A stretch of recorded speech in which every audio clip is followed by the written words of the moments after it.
Rancher found a dying native girl in the dust. The next morning, 500 Apaches surrounded his fence. Thaddeus Kerrigan couldn't walk past her. She was barely alive beneath the desert sun, fevered and broken, her ceremonial beads torn. And it all began when Thaddeus Kerrigan rode out that morning to check a broken fence post near the creek bed. The desert didn't whisper secrets. It howled them in the wind and carved them into bone. Thaddeus had lived 15 years alone on his New Mexico spread, tucked against the hard hills west of Fort Garland. Folks nearby called him the Ghost Rancher, his land dry, his soul dryer, his wife buried under a cottonwood tree, his son taken by fever before he could ride a horse. He kept to himself, spoke to no one but his mule and the wind. That morning the heat came early. The sun rose like a furnace lid, and by the time Thaddeus saddled up Gus and rode out east, the dust was already dancing in spirals. He was halfway to the fence when he spotted the shape, slumped by the dry arroyo. At first, he thought it a bundle of old hides. Then he saw a hand. He slid from the saddle, rifle in hand. The figure didn't move. A girl, maybe 9 years old, face down, her black hair matted with dirt and blood. Her skin was cracked, lips split. Her dress was Apache, torn. The beadwork faded. Her chest rose shallowly. Thaddeus knelt. She didn't wake. No obvious wounds, but she was burning up with fever. He looked across the horizon. Empty. If he left her here, she'd die. If he took her in, and she belonged to a tribe nearby. He took a breath. Then he lifted her gently, holding her like she weighed nothing at all. "Lord help me," he muttered. "This ain't gonna end quiet." Thaddeus laid her gently on the only bed in his cabin, his own. Her skin was fever hot, and her lips cracked from thirst. He fetched water from the well, holding a cup to her mouth. She drank weakly, instinct guiding her more than awareness. She hadn't spoken again, but her presence filled the cabin like a shout. He examined the beadwork sewn into her torn dress. Red and turquoise patterns marked her as Apache, but more than that, royalty. Thaddeus had seen beadwork like that once, long ago, when he was a young cavalry scout. It belonged to a family tied to one of the great war chiefs, the kind whose name made settlers shiver behind locked doors.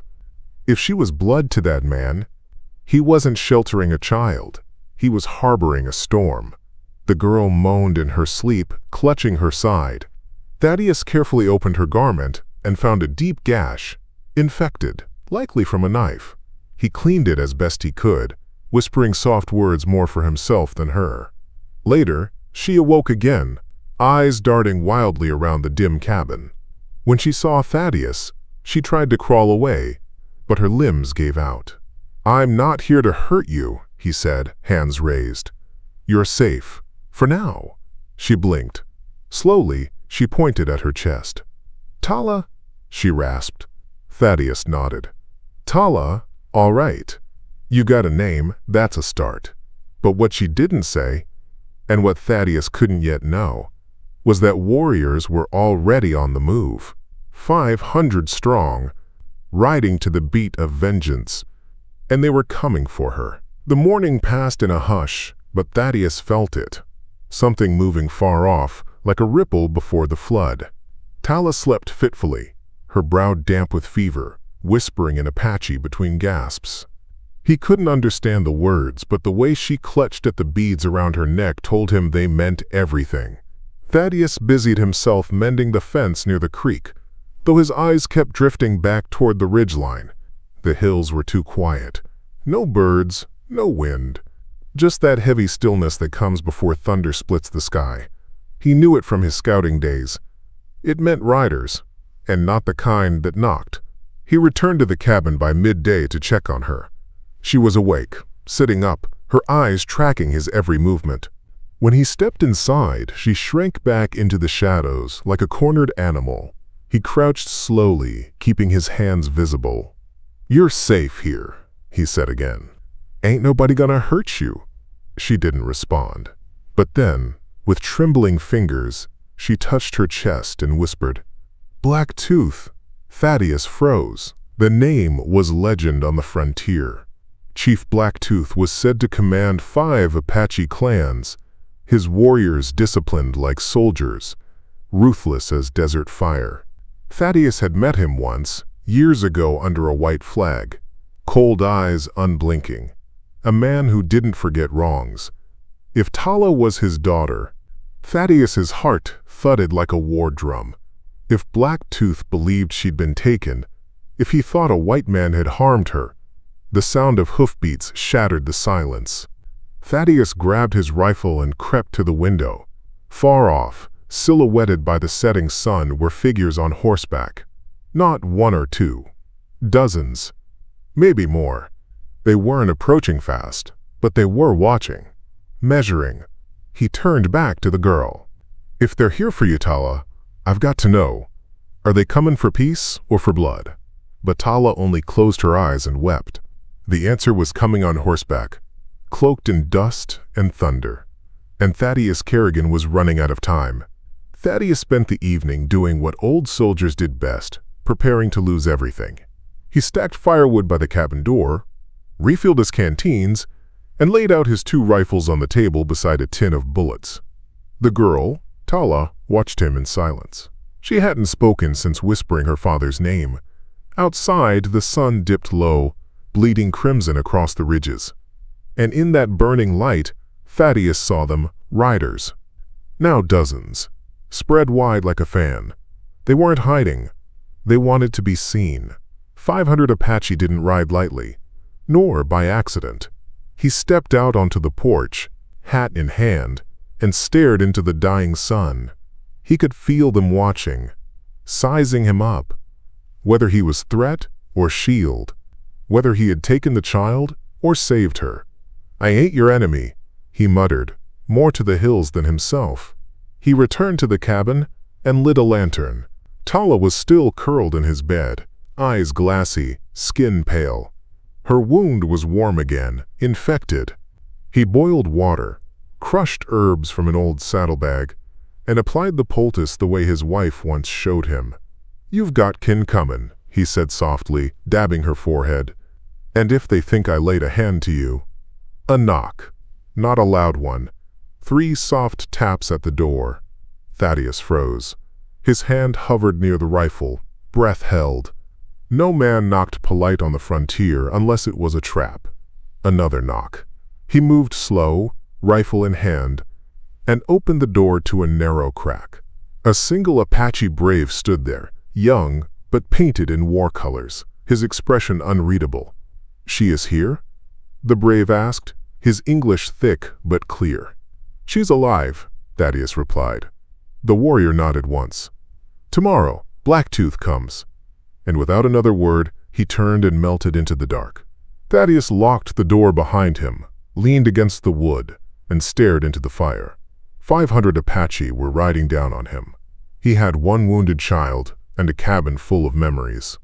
Tomorrow, he'd find out whether mercy was enough to keep a man breathing. Sleep didn't come easy. Not with 500 Apache warriors settled somewhere in the Black Hills beyond Thaddeus's fence line. He could feel them out there, silent as snowfall, deadly as coiled rattlesnakes. No firelight, no drums, just the stillness of men who knew how to wait. Inside, the air hung thick. Tala stirred restlessly, her fever climbing again. Thaddeus soaked a rag in cool water and dabbed her forehead, whispering soft reassurances, though he wasn't sure who he was trying to convince, her or himself. Sometime after midnight, the wind shifted, smoke, faint, but there, cooking fires, signal fires. No war drums yet, but the Apache were not hiding anymore. They were preparing. Thaddeus stepped outside with his rifle slung low, scanning the dark ridges. His land stretched out for miles. Open plains, a few scattered pines, and 1 solitary house built by a younger man who once believed peace could last. He looked now at the barn, the corral, the old tools hung on fence posts. All of it could burn by sunrise. When he returned, Tala was awake. Her eyes locked on his, fear dancing in their depth. "Many," she whispered. "So many. I know." She reached for his hand. Her grip was weak, but her voice stronger now, steadier. "They think you stole me." Thaddeus's jaw clenched. "I didn't. Found you near dead in the dirt. I know. But they don't." He nodded slowly. "Then I reckon tomorrow, I've got to make them believe it." Tala stared at the lantern's glow, shadows flickering across the log walls. "If they don't," she asked, "then I'll die standing," he said simply. "But not before they know the truth." Outside, a coyote howled, a lonesome, sorrowful sound. It was a long night, and when the dawn came, it brought with it a reckoning that had been riding for days. The first rays of dawn bled over the ridgeline like fire in slow motion, casting gold across Thaddeus's ranch. He stood outside his cabin, rifle across his chest, every muscle tight as drawn leather. The land was too still, too quiet. Even the birds had gone silent. Then the ground began to hum. Not a sound at first. A sensation. A low, steady thrum that rose from the earth and up through Thaddeus's boots. He turned his eyes toward the eastern hill, and there they came, riders, hundreds of them. They came in rows, 5 across, moving like a river of thunder down the slope. Spears glinted in the sun, war paint bright as blood. No whooping cries, no banners, just purpose. The kind of purpose that ended in fire or peace, and nothing between. Thaddeus didn't flinch. At their head rode a towering figure on a black stallion, wrapped in a deerskin cloak, embroidered with the sacred symbols of the Apache. His long, silver-streaked hair flowed behind him, and a single eagle feather adorned his brow. Black Tooth. The legend was real, and he was riding straight for Thaddeus's front gate. Behind him came a wall of warriors, braves young and old, each armed and painted. Their faces were masks, their silence deafening. Thaddeus stepped forward, hands raised, rifle slung over his back. "She's alive," he called out, voice steady. "I gave her water, food, shelter. That's all." Black Tooth stopped 10 paces from the fence. His black eyes narrowed. "Where is she?" "In my cabin. Fevered, wounded, but breathing." A tense silence fell. Then the chief dismounted in one fluid motion and strode toward the porch. Thaddeus opened the door, stepping aside, and Black Tooth walked into the heart of the white man's home. Behind him, 500 warriors sat like statues in the rising sun. The moment of truth had come. The cabin seemed smaller with Black Tooth inside. Thaddeus stood near the door, tense as a drawn bowstring, while the war chief approached the bed where Tala lay. The girl stirred, sensing his presence before her eyes opened. "Father," she whispered in Apache. Black Tooth froze. The mask of stone on his face cracked, just enough to reveal the flicker of emotion beneath. He knelt beside her, taking her frail hand in his own, and spoke in soft, rhythmic syllables. Thaddeus couldn't understand the words, but he didn't need to. A father had found his daughter alive. That spoke louder than any language. For a moment, time stood still. Then the chief turned, slowly rising to his full height. His expression hardened again as he looked at Thaddeus. "You found her in the desert?" he asked, his English precise, though colored by years of command. "I did," Thaddeus said. "She was near dead. I gave her shelter. That's the whole of it." Black Tooth studied him, eyes dark as obsidian. "You know what it means to take an Apache child into your home?" "I know what it means to let one die on your land," Thaddeus replied. A long silence followed. "She wore the beads of my bloodline," the chief said. "Those who harm my line bring war. Those who honor it must be proven." Thaddeus didn't flinch. "I've got nothing to prove but what I did." Black Tooth nodded once. "Then you will speak before the council. When the sun touches the center of the sky, we will gather. You will come. Alone." Thaddeus looked back toward the window. Outside, the 500 warriors still waited, unmoving. "I'll be there," he said. Blacktooth stepped past him without another word, mounted his horse, and returned to the sea of riders. They parted for him like water. Thaddeus exhaled and looked down at Tala. "Guess I've got a trial coming," he muttered. And outside, 500 warriors waited for justice, or vengeance. High noon came swift and merciless, dragging the sun overhead like the blade of a headsman's axe. The desert heat shimmered across the plains as Thaddeus walked alone across the dust, boots crunching dry earth with each step. He carried no rifle, no pistol, just a worn hat pulled low and a quiet resolve forged by years of solitude and loss. Before him stood a wide circle of mounted warriors. They surrounded an open patch of land near the old cottonwood tree by the creek, sacred ground, judging by the feathered staffs driven into the soil. At the center, Blacktooth waited, flanked by elders, medicine men, and scarred warriors who looked carved from stone. Thaddeus stepped into the circle. No one spoke. Blacktooth raised his hand. "This man claims to have rescued my daughter from death. He claims to have given her shelter and not touched her in harm. But words are wind. Let truth rise." From the crowd emerged an elder wrapped in ceremonial robes. He held a pipe, carved and adorned with eagle feathers. "You must speak before the ancestors," he said. "And the girl must speak too." Thaddeus nodded, his voice calm. "I found her face down by the windmill, burning up from fever. Gave her water, bread, my bed, that's it." The elder turned to Tala, now supported by a woman of the tribe. She looked weak, but her eyes were clear. She spoke in Apache, her voice quiet but steady. As her words poured forth, murmurs rippled through the warriors. Some looked surprised, others grim. Thaddeus couldn't follow the tongue, but he saw the way they listened, how they leaned in. He saw Blacktooth's brow twitch, once, as if a burden lifted, then silence. The chief stood and faced his people.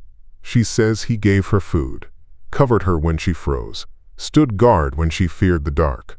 His gaze swept the circle. She says this man did not steal her, he saved her. But a shout broke the stillness. A young warrior stepped forward, eyes blazing. "A white man in Apache land with the chief's daughter? Too easy to lie!" The circle erupted. Voices rose, some in defense, some in anger. And as the dust swirled from stamping hooves, Thaddeus realized something. Saving the girl had been the beginning. Now he'd have to survive the war of honor and doubt. The young warrior's name was Dakota, son of Blacktooth's brother. Barely more than 20, yet already hardened by raids and bloodshed. His face was painted for war, and his voice rang with fire as he pointed at Thaddeus with a trembling spear. "No white man walks free after holding the blood of our chief," he shouted. "I say let him prove his truth in the old way." The circle quieted at once. Blacktooth's jaw tightened. "The trial of fire and flesh is not for vengeance." "But it is for truth," said an old warrior nearby. "Let the spirits see his soul." Thaddeus stood still, dust rising around his boots. "I don't know your ways," he said slowly. "But if it means clearing my name, say what I must do." Dakota strode forward, spear still in hand. "You will walk the path of cinders, across the fire. If your words are true, the spirits will carry you. If not, your feet will fail, and so will your soul." Thaddeus nodded, though his gut turned to iron. "Then let's get to it." By late afternoon, the tribe gathered near the creek bed, where coals had been laid in a long strip, smoldering embers glowing red beneath a thin layer of ash. At either end stood warriors bearing torches and feathers. The old rites had begun. Thaddeus removed his boots. The ground beneath already burned his soles. Tala, seated beneath a nearby cedar, reached toward him weakly, her eyes wide, not with fear, but something deeper, a trust he couldn't bear to break. He met her gaze and gave a nod. Then he stepped onto the first ember. Pain flared instantly, white, biting. But Thaddeus didn't scream. didn't falter. One step, then another. Each footfall a memory. The day he buried his wife. The last word his son ever spoke. The weight of years alone. And the small hand of a fevered girl clutching his in the dark. By the time he reached the end, smoke curling around his legs, his feet were raw. But he still stood. The circle erupted again. But not with anger. With silence. A silence that meant something sacred had been witnessed. Blacktooth rose. He walked the fire. He stands. Let none say he lied. But Dakota's eyes still burned. Truth had been proven, but not accepted. And as the sun dipped low, Thaddeus knew there was still one more trial ahead. That night, the wind shifted, cooler, sharper, whispering across the plains like a ghost come calling. The fires of the Apache burned low, casting long shadows as the warriors sat in tight circles, speaking in hushed tones. Some looked toward Thaddeus with respect now. Others, like Dakota, glared through the flames with suspicion hot as coals. Thaddeus sat just outside the main camp, feet bandaged and sore but still holding steady. He stared at the stars. It had been years since he'd looked up at them without anger. Now they looked almost like company. Tala sat beside him, wrapped in a ceremonial blanket. Her voice was quiet when she spoke. "They believe now," she said. "Most of them." Thaddeus glanced at her. "But not all." She nodded. "Dakota lost his brother to bluecoats. He sees ghosts when he looks at white faces." Thaddeus sighed. "I've seen ghosts too. Ain't never won an argument with one." A shuffle in the dust drew his attention. Blacktooth approached, flanked by no guards, just his shadow and the calm of command. He lowered himself beside Thaddeus and stared into the fire. "You walk like a man with nothing to lose," he said. "Most days, that's true." The chief studied him in silence. "But you chose to carry her, into your home, into your fire. Why?" Thaddeus looked into the flames. "Because I saw a child alone in the dust, and I ain't so far gone I let that pass." Blacktooth nodded slowly. "Then you are either a fool or a man our ancestors would respect." Another silence passed. Then the chief said, "You must leave by dawn." Thaddeus tensed. "So that's it?" "No," Blacktooth said. "You must leave because some of my young warriors see justice and blood. Dakota speaks of taking your scalp at sunrise. If you stay, I cannot protect you." Tulla looked up sharply. "But he—" Blacktooth raised a hand. "The fire trial swayed many, but not all. If you remain, your death may bring more division." Thaddeus stood slowly, wincing. "Then I'll go. But not without saying my piece." Blacktooth met his eyes. "Then say it at first light, before the whole tribe." The chief turned and vanished into the dark, and Thaddeus knew, come sunrise, his words would either save him or bury him. At first light, the Apache gathered in the open field, their silhouettes lit in gold and rust by the breaking dawn. The air carried a tension so thick it could have been cut with a skinning knife. Thaddeus stood at the center, barefoot, bandaged, dust clinging to his worn clothes. His face was shadowed by his hat, but his eyes burned with quiet fire. Blacktooth stood to one side, stoic and silent, while Dakota stood opposite him, arms crossed, spear in hand. Behind them, rows of mounted warriors watched without expression. Tala stood with the elder women, hands clasped tightly in front of her. Thaddeus took one breath and then spoke. "I ain't Apache, I ain't kin, but I know what it means to lose family. I know what it means to kneel in the dirt and beg the sky for mercy that never comes." He paused, scanning the crowd. "I found your girl dying in the dust. I didn't know who she was. All I saw was a child in need. I didn't help her to earn anything. I helped her because if I'd walked past, I'd be the one dying inside." A murmur rose. Some nodded, some stared harder. "I fought in a war where both sides claimed to be right," Thaddeus said, voice rising. I've seen the ruin that comes when a man lets fear choose his path. I won't do that again." He turned to Dakota. "You see the face of the men who killed your brother. I get that, but if you cut down every white man without knowing their heart, you'll become what you hate." Dakota took a step forward, spear pointed low. "Your kind has brought nothing but death." Thaddeus's gaze didn't waver. "Then, I reckon I'll stand for the ones who didn't." Silence gripped the circle. Then Tala stepped forward, placing her small hand in Thaddeus's. "He gave me life," she said, voice steady, "and I won't let you take his."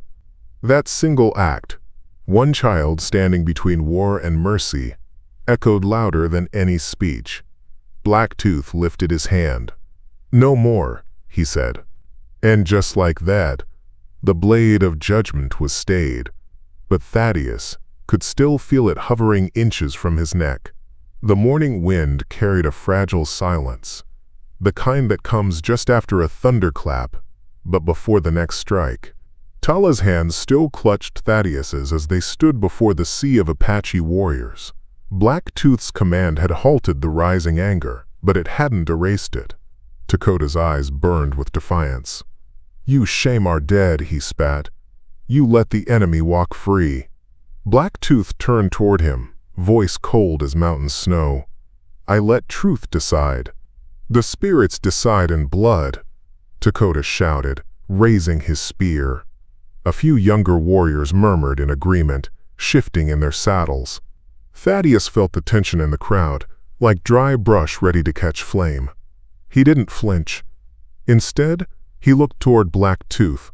"If it's not over, tell me now. I won't run." The chief didn't answer right away. Then he raised a hand toward the horizon. "There is a council of tribes in 2 days," he said. "You will ride with us and speak there. Not just to my warriors, but to the leaders of 7 nations. Thaddeus blinked. "And if they say no, then you'll never speak again," Blacktooth said flatly. Before Thaddeus could reply, a voice rose from the back of the crowd. A woman's cry, sharp and urgent. Everyone turned. A rider galloped into the gathering, breathless, his horse lathered and bleeding from the flank. He reined in hard and called out in Apache. The mood shifted instantly. Blacktooth stepped forward, intercepting the rider, speaking quickly. Then his face changed, hard lines tightening into grim resolve. He turned to the warriors. "Soldiers!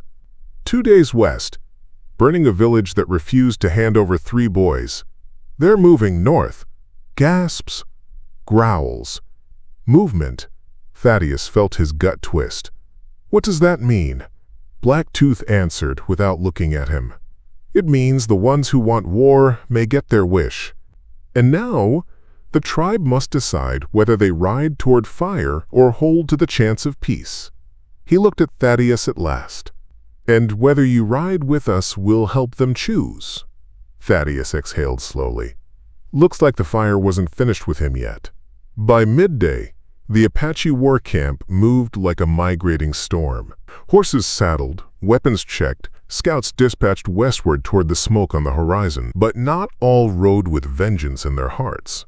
Many rode for answers, and Thaddeus Kerrigan found himself at the center of it. He rode beside Blacktooth now, mounted on a lean Mustang the chief had offered him. The animal wasn't friendly, but it was fast. Tala rode just behind them, bundled in furs, her face solemn, her body still healing. No one spoke much. The desert passed beneath them in rolling hills and dry arroyos. Mesquite trees clung to life among the rocks, and circling above, buzzards marked something wicked ahead. Blacktooth finally broke the silence.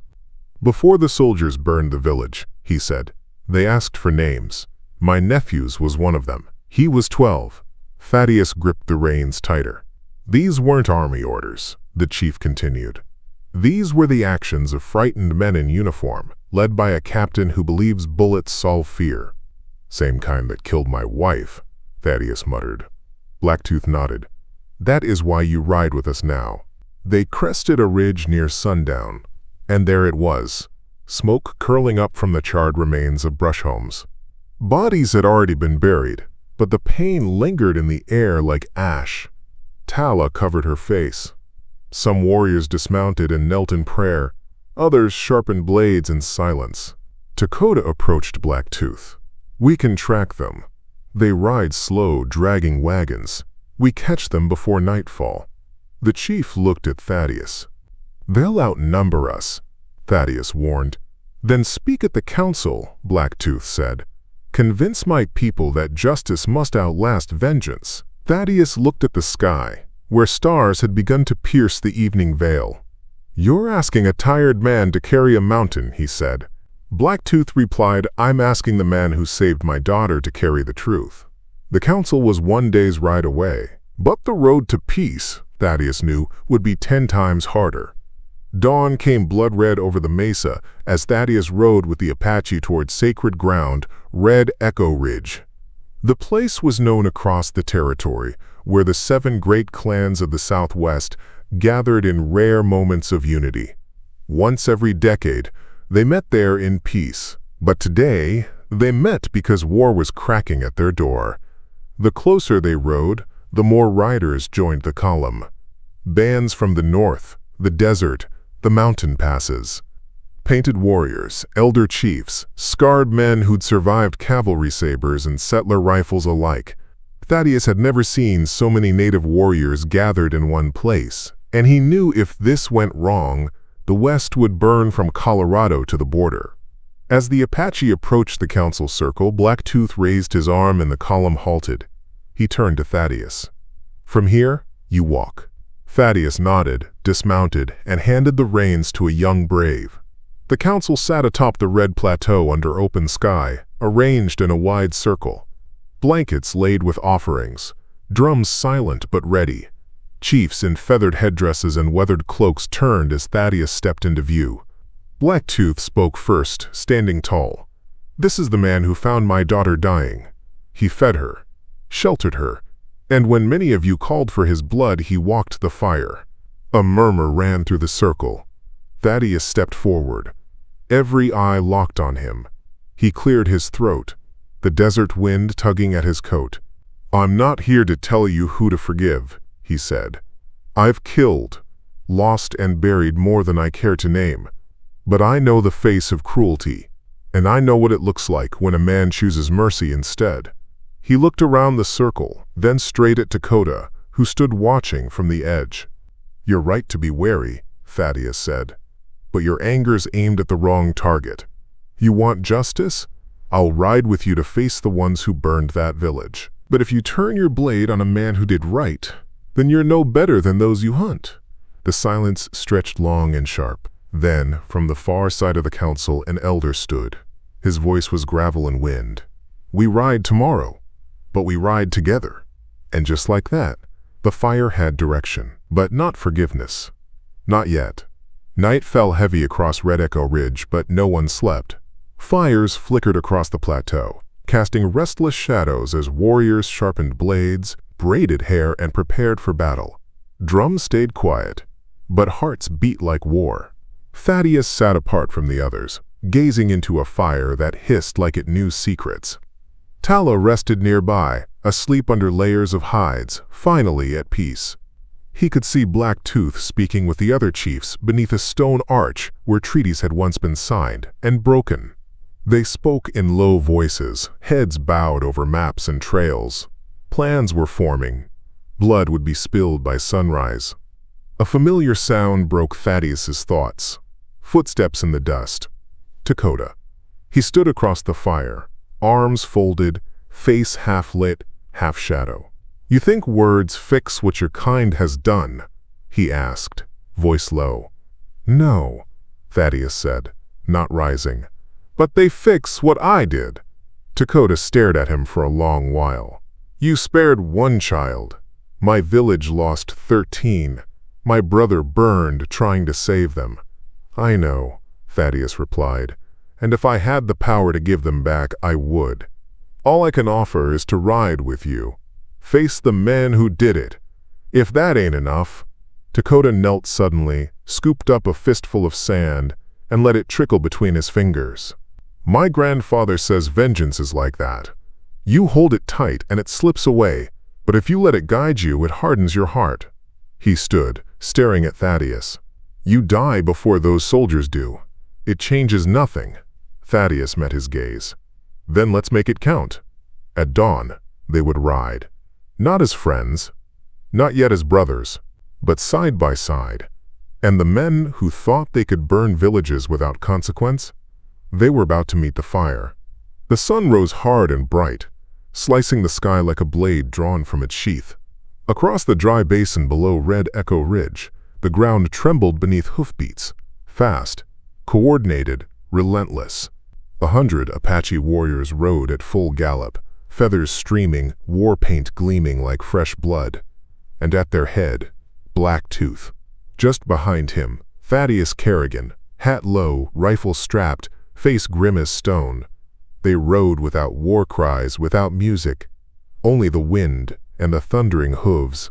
By noon, they'd crossed into scorched land, blackened tree stumps, ashes where a village had once stood proud. The trail was fresh, wagon ruts carved deep into the earth. Thaddeus dismounted and knelt by the prince, eyes narrowing. There may be 4 hours ahead, he said. Dragging wagons slows them down. Blacktooth nodded. We gain on them, but they will dig in when they realize we're close. Dakota approached. We flank them from the high ridge, trap them between rock and fire. Blacktooth looked at Thaddeus. Your choice. Ride with the forward scouts, or approach from the front. Thaddeus didn't hesitate. I'm not hiding from what's coming. An hour later, the ridge curved around to a narrowing pass where cliffs closed in like jaws. Smoke rose in the distance. Campfire smoke. Thaddeus spied a white canvas tent. Wagons circled like a makeshift fort. And beyond them, uniformed men, perhaps 24, laughing, unaware that the storm was seconds from breaking. Blacktooth raised his hand. Warriors fanned out like brush fire, surrounding the pass. This is not massacre, the chief said. We take their leader. We make them answer. Thaddeus nodded, gripping his rifle. Just give me one clear shot. But before the signal could be given, something unexpected happened. From within the enemy camp, a child cried out. A baby's voice. Wailing. Human. Thaddeus's blood froze. God help us, he whispered. They brought innocence with them. And just like that, the fire of justice became a maze of choices. One mistake now, and no one would be innocent by sundown. The cry echoed through the pass like a crack of thunder, small and trembling, but sharp enough to split a man's heart in two. Thaddeus froze, rifle half raised, eyes darting toward the sound. It was coming from a supply wagon near the center of the camp. A child. A baby. He looked to Blacktooth, who had also heard it. The chief's eyes narrowed, lips pressed into a hard line. We expected soldiers, Thaddeus said quietly. Not families. Dakota spat in the dust. Trickery. They use the innocent to shield their guilt. Maybe, Thaddeus replied. But if we open fire now, we'll kill more than just the guilty. Blacktooth lifted his hand, signaling the attack to halt. The warriors froze like statues among the rocks. Then, without a word, the chief pointed at Thaddeus. Go, he said. See the truth. Thaddeus handed off his rifle and began his descent, alone. Hands raised, heart pounding, he walked straight into the killing ground.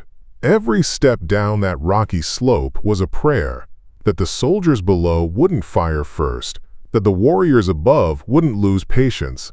As he reached the edge of the camp, a young woman, no older than Tala, stepped out from behind the wagon, clutching the crying child. She wasn't in uniform. Her face was smudged with ash, eyes hollow with fear. Who are you? She asked. I'm the man between you and the people you've wronged, Thaddeus said gently. I need to speak to your commanding officer. The woman nodded toward a tent where a tall, stern-faced captain stood, already drawing his revolver. His eyes met Thaddeus's with confusion and recognition. Kerrigan? The captain growled. I thought you were dead, Thaddeus smirked. A lot of folks do, but I've come back to help you answer for the ones who are. Behind him, the Apache waited. Above them, justice hung in the balance. And before them, the fire was about to speak. The soldiers stirred like startled coyotes, rifles raised as Thaddeus stood in the open, hands still high. The woman with the child stepped back, eyes wide with dread. The captain, Holt, Thaddeus now remembered, kept his revolver aimed but didn't fire. "I should put you down," Holt said. "You're riding with savages." Thaddeus didn't flinch. "You burned a village, Holt. Killed children, elders, not warriors, civilians." "They refused to give up hostiles," Holt snapped. "What was I supposed to do? Just walk away?" "You were supposed to be a man," Thaddeus growled, "not a coward hiding behind uniforms and fire."